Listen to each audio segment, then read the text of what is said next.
Hello ma'am, good morning po. Ngayon po ituturo ko yung sa paano malaman po yung sales nyo. So login po tayo sa EcoPOS. Yan, lagay po natin yung password 123123. Then punta po tayo sa more. Ayan po. Then punta po tayo sa e-journal and record. Tapos sa thermal, yan po, may date po dito kung kailan gusto niyo po malaman yung benta nyo. Then check nyo lang po yung select all kung gusto niyo po makita lahat po ng mga sales, stop sales. Yan po itong mga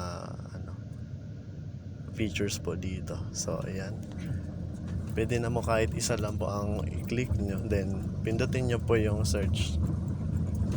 Then magsa-search na po dyan yung information po. So ayan, makikita nyo na po dyan.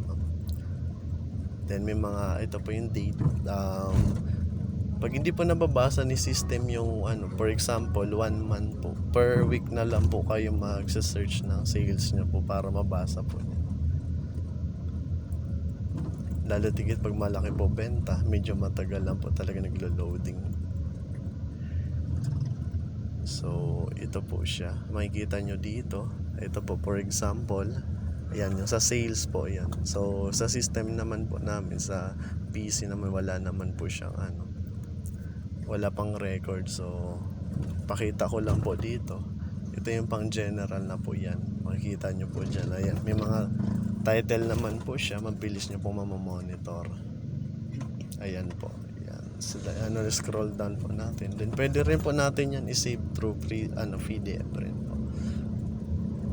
So yun lang naman po ma'am. Thank you for listening and watching.